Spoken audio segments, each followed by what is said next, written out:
Chapter 5 talks a little bit about World War II. World War II was from 1939 to 1945. So you can see here a picture of Hitler and of some soldiers going to war.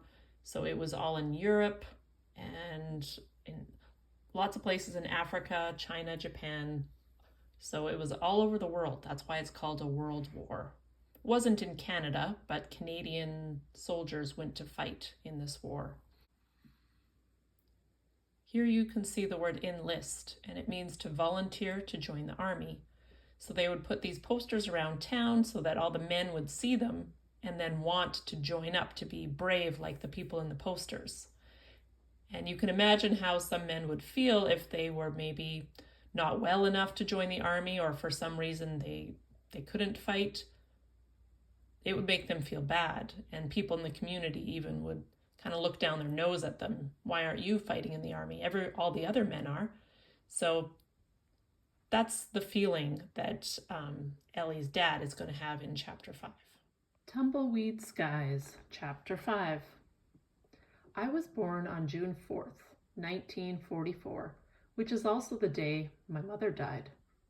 Since I never got to know her, it might seem strange that I miss her, but sometimes I really do.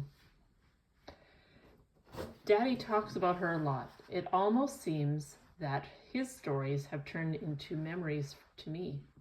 I look at her picture and can practically see the things he's told me about. Things like the way she covered her mouth with her hand when she giggled, and how she liked wildflowers better than the ones they sell in flower shops. She hummed songs when she was cleaning house and wore white gloves to church every Sunday. My mother's eyes were blue and they smiled a lot, unless she saw a person or animal that was hurt. Then they filled with tears and her bottom lip trembled, because she had a big heart for anything that was suffering. Daddy's told me the story of how they met so many times I could have told it myself. I never did, though. I just kept asking him to tell it again. She was like a vision, he'd say. His arm would snake around me and he'd tug me over and kind of tuck me under his arm. He'd smile down at me, but then his eyes always moved off to the day he was talking about. I met her in 42. It was just after the third time I tried to join the army and couldn't get in on account of my eyesight. I was angry at that time. Angry that I couldn't serve my country the way a man ought to. Most of my friends had enlisted, and I couldn't stand being in the old neighborhood. It set me on the road, kind of drifting around the countryside. Next thing I knew, I was harvesting near Waybolt. One Saturday evening, I found myself at a barn dance there. I would sit up straighter and listen hard when he got to that part, because my mother was next. She was right there that night, pretty as a picture, your mother. First time I laid eyes on her, I knew she was the girl for me. He and my mother had met at the dance and fallen in love. When Daddy moved on, the only thing he thought about was finding a good job so he could marry her. He wrote to her every week, only she didn't answer his letters. That didn't stop him, though. Once he got his job at the mill, he just headed right up there to Waybold and went straight to her house. When he knocked on the door, Grandma answered and told him my mother didn't want to see him. She sent him away. Daddy drove out the gateway and onto the road, feeling like he'd taken the flat side of a shovel right in the stomach. But then he saw my mother standing on the side of the road, waving for him to stop. She'd heard what had happened at the door and had snuck out and run to the road to meet him. While they drove along talking, my mother told him that she'd never received any of his letters. That's why she hadn't written back, but she still loved him too. And then my father realized she'd put herself in a bad spot running off that way. The only solution was for them to get married right quick, which they did.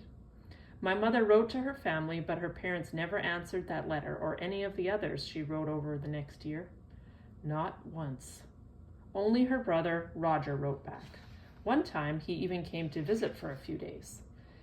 Then I came along.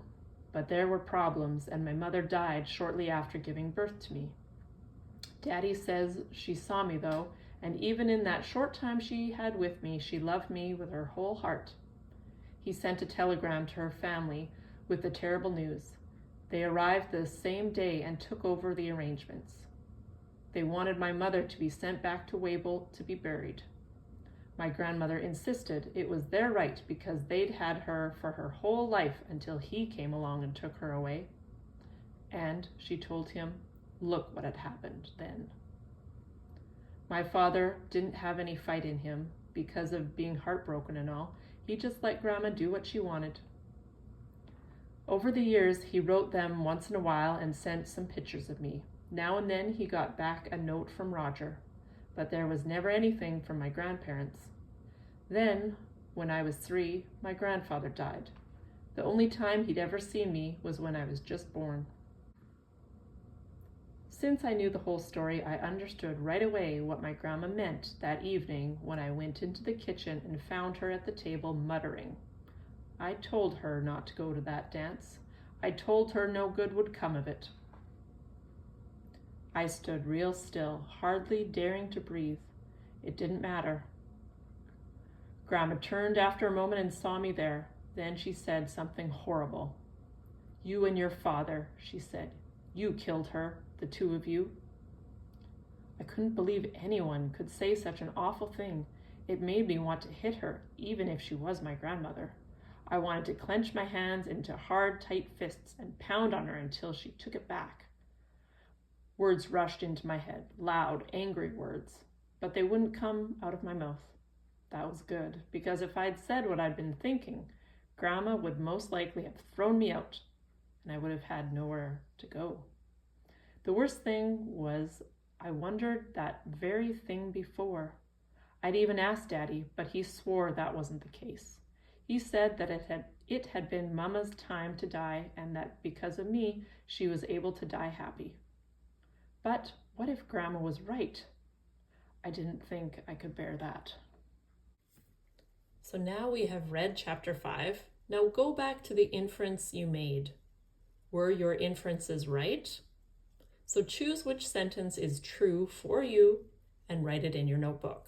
So you can choose A or B. A, my inference was correct. I inferred that it was Ellie's mom that went to the dance. Or B, my inference was not correct. I didn't infer that it was Ellie's mom that went to the dance. So write A or B in your notebook. And it's okay if your inference wasn't right.